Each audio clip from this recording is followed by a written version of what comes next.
नमस्कार दोस्तों, आपके अपने YouTube चैनल स्टडीज़ 23 में आपका स्वागत है। आज मैं आपको ब्रिटिश साम्राज्य के गवर्नर जनरल एवं वायसराय के बारे में पढ़ाने जा रहा हूं।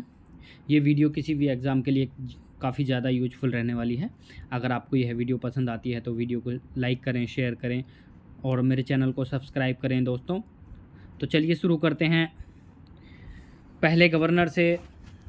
तो दोस्तों मैं सबसे पहले आपको बताने जा रहा हूँ बंगाल के गवर्नर जो 1773 के रेगुलेटिंग एक्ट के अनुसार स्टार्ट हुए थे। तो बंगाल का प्रथम गवर्नर था रॉबर्ट क्लाइव, 1757 ईस्वी से 1760 ईस्वी तक।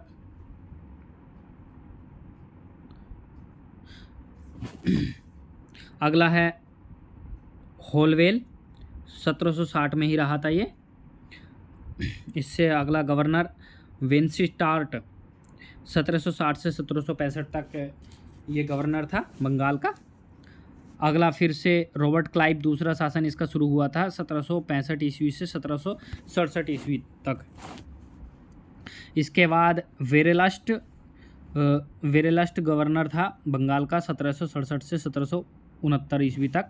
अगला गवर्नर था कॉर्टियर 1769 से 1772 ईस्वी तक। और उससे अगला था वॉरेन हेस्टिंग्स 1772 से 1774 ईस्वी तक था।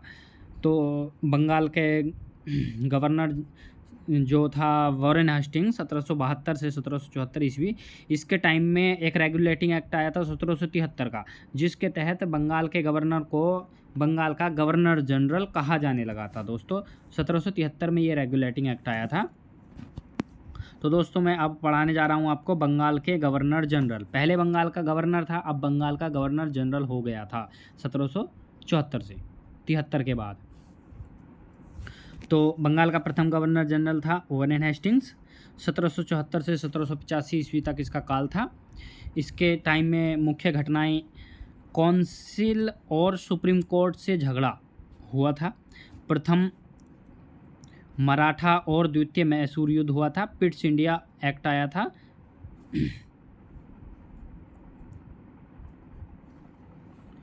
अगला सर जॉन मैकफर्सन 1785 से 1786 ईस्वी तक अस्थायी गवर्नर जनरल था दोस्तों ये। इसके बाद लॉर्ड कॉर्नवालिस आया था 1786 से 1793 ईस्वी तक। इसके टाइम में महत्वपूर्ण कार्य हुआ था अदालतों, भूमि कर और नौकरियों में सुधार। तृतीय मैसूर युद्ध हुआ था। बंगाल में स्थायी बंदोबस्त प्रणाली की शुरुआत हुई थी। अगला सर जॉन शोर 1793 ईस्वी से 1798 ईस्वी तक। हस्तक्षेप की नीति अपनाई गई थी इसके टाइम में। देशी राज्यों में फ्रांसीसियों के षड्यंत्र हुए थे। इसके बाद है सर ए क्लार्क, स्थानापन्न 1798 ईस्वी में, थोड़े टाइम के लिए ये बना था। इसके बाद महत्वपूर्ण बंगाल का गवर्नर जनरल था लॉर्ड वेलेजली 1798 से 1805 ईस्वी तक था। इसके टाइम में सहायक संधियाँ हुई थी। चतुर्थ मैसूर युद्ध हुआ था। द्वितीय और तृतीय मराठा युद्ध हुआ था। इम्पोर्टेंट है दोस्तों। अगला लॉर्ड कॉर्नवालिस, इम्पोर्टेंट है, 1805 ईस्वी में फिर से बना था ये। जिला एवं पुलिस प्रशासन का कार्य हुआ था इसके टाइम में। अगला सर जॉर्ज बार्लो 1805 से 1807 ईस्वी तक। मराठों से नई संधियां एवं बंगलौर में सिपाही विद्रोह हुआ था। अगला लॉर्ड मिंटो, इम्पोर्टेंट है, लॉर्ड मिंटो 1807 से 1813 ईस्वी। सीमांत राज्यों से संधियां एवं फ्रांसीसियों के उपनिवेश पर अधिकार हो गया था इसके टाइम में दोस्तों।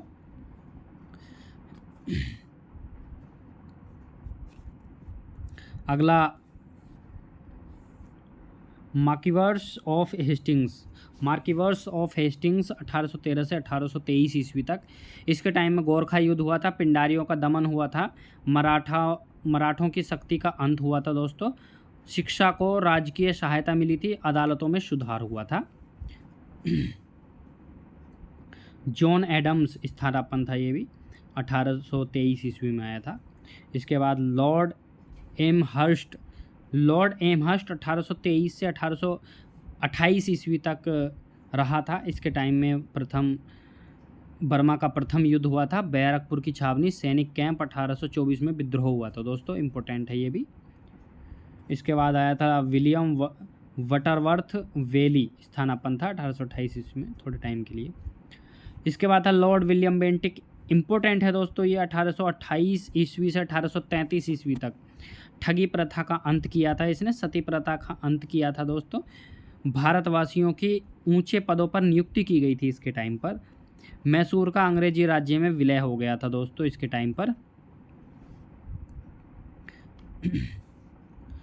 दोस्तों 1833 ईस्वी में लॉर्ड विलियम बेंटिक के टाइम में, जो कि बंगाल का गवर्नर जनरल था, 1833 का चार्टर एक्ट आया था, जिसमें बंगाल के गवर्नर जनरल को भारत का गवर्नर जनरल कहा जाने लगा था। तो दोस्तों भारत का प्रथम गवर्नर जनरल था लॉर्ड विलियम बेंटिक। यही भारत का प्रथम governor general Lord William Bentinck Bengal का अंतिम गवर्नर जनरल भी था। रिपीट कर रहा हूँ दोस्तों, भारत का प्रथम governor general Lord William Bentinck था और बंगाल का अंतिम गवर्नर जनरल भी लॉर्ड विलियम बेंटिक ही था।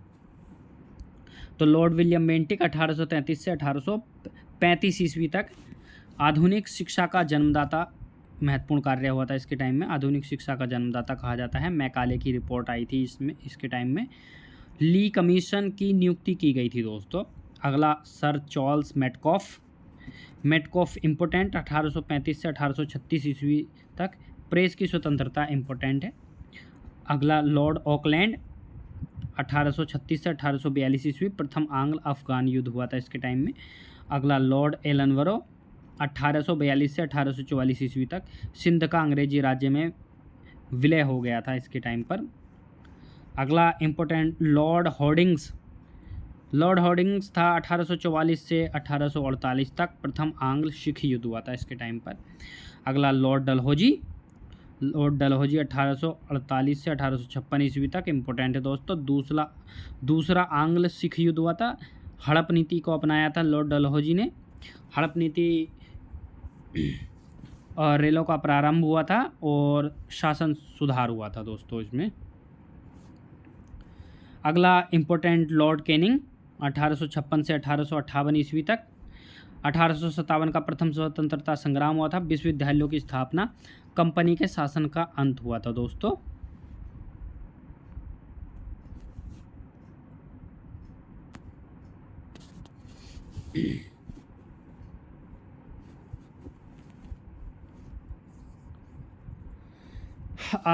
भारत का गवर्नर जनरल तथा वायसराय, दोस्तों यहाँ पर अब वायसराय आ गया था।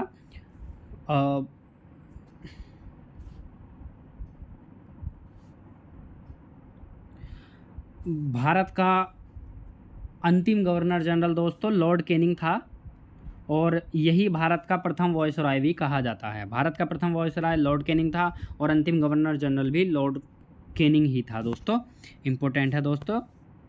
लॉर्ड कैनिंग भारत का प्रथम वायसराय, 1858 से 1862 ईस्वी तक रेलों का विस्तार किया गया था। व्यवस्थापिका सभाओं के सदस्य बढ़ाए गए थे। हाई कोर्टों की स्थापना की गई थी। 1861 का भारतीय परिषद अधिनियम आया था। भारतीय दंड संहिता IPC की स्थापना इसी टाइम पर हुई थी दोस्तों। 1860 कहते हैं, IPC 1860 ईस्वी, भारतीय दंड प्रक्रिया संहिता। अगला लॉर्ड एल्गिन, 1862 से 1863 ईस्वी, बहावी आंदोलन का दमन किया गया था। सर रॉबर्ट नेपियर स्थानापन्न था। सर विलियम T डेनिसन ये भी स्थानापन्न था, 1863 ईस्वी दोनों। अगला सर जॉन लॉरेंस, 1864 से 1869 ईस्वी तक अफगानों से तटस्थ रहने की नीति अपनाई थी इसने और भूमि रक्षा कानून बनाया था। अगला लॉर्ड मेयो, इम्पोर्टेंट है, 1869 से 1872 ईस्वी तक प्रांतीय शासन में सुधार, मेयो कॉलेज अजमेर की स्थापना। अगला सर जॉन स्ट्रेची स्थानापन्न था। अगला लॉर्ड नेपियन मर्चिस्टाउन स्थानापन्न था दोस्तों ये भी। अगला है दोस्तों लॉर्ड नॉर्थब्रुक, 1872 से 1876 ईस्वी तक अफ़गान नीति इसने तटस्थता जारी रखी थी। अफ़गान नीति की तटस्थ रहने वाली जो नीति थी वो जारी रखी थी। अगला लॉर्ड लिटन 1876 से 1880 ईस्वी तक द्वितीय अफ़गान युद्ध हुआ था दोस्तों। अकाल आयोग का गठन, वर्नाकुलर प्रेस एक्ट आया था। 1872 ईस्वी में प्रथम जनगणना की शुरुआत की गई थी।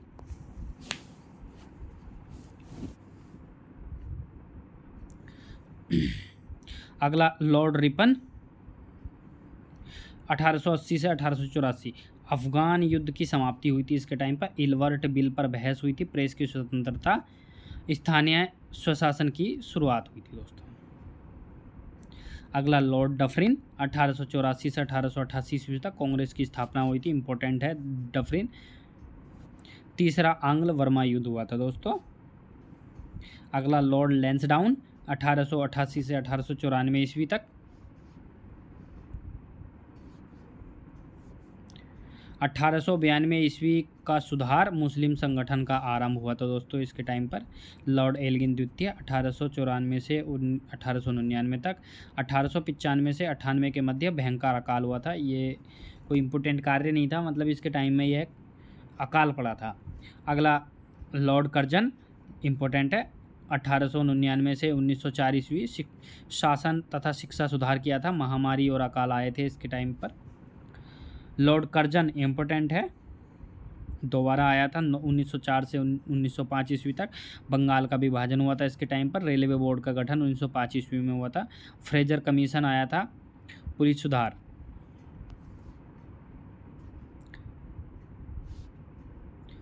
अगला दोस्तों लॉर्ड मिंटो द्वितीय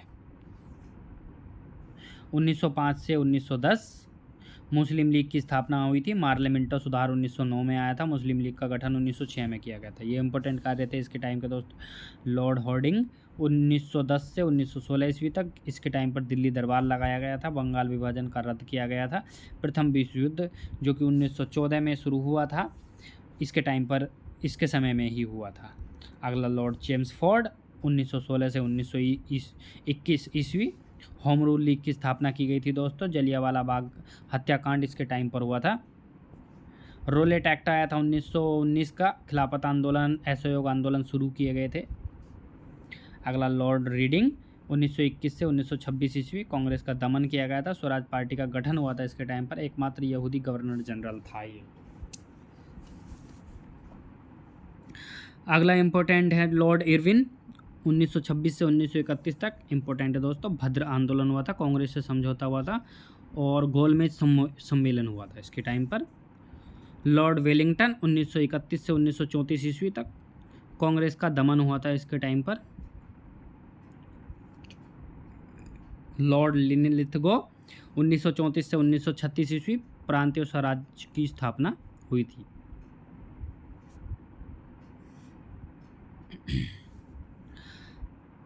अगला है दोस्तों लॉर्ड लिनलिथगो 1936 से 1938 ईस्वी। कोई इंपॉर्टेंट कार्य नहीं हुआ था इसके टाइम पर।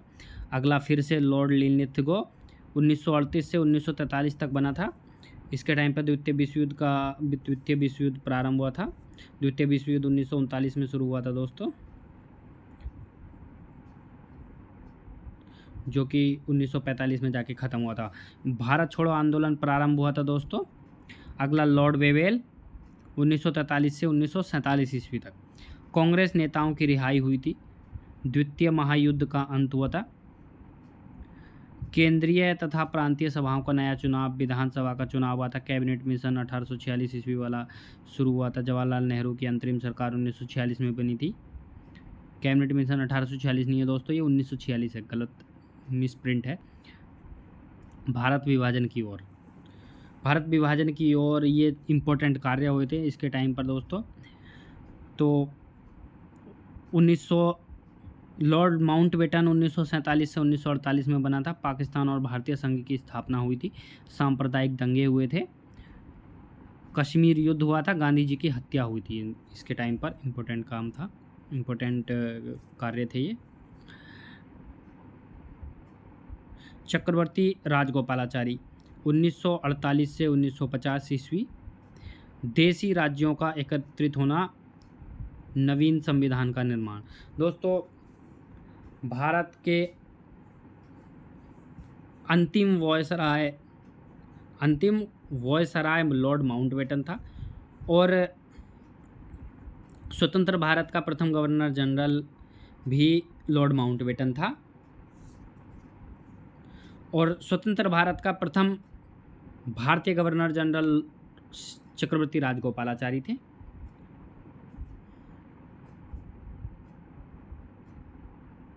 तो दोस्तों, ये थे इम्पोर्टेंट बंगाल के गवर्नर जनरल, भारत का गवर्नर जनरल, भारत के वॉयसराय, उनका समय अवधि और उनके समय में किए गए इम्पोर्टेंट कार्य।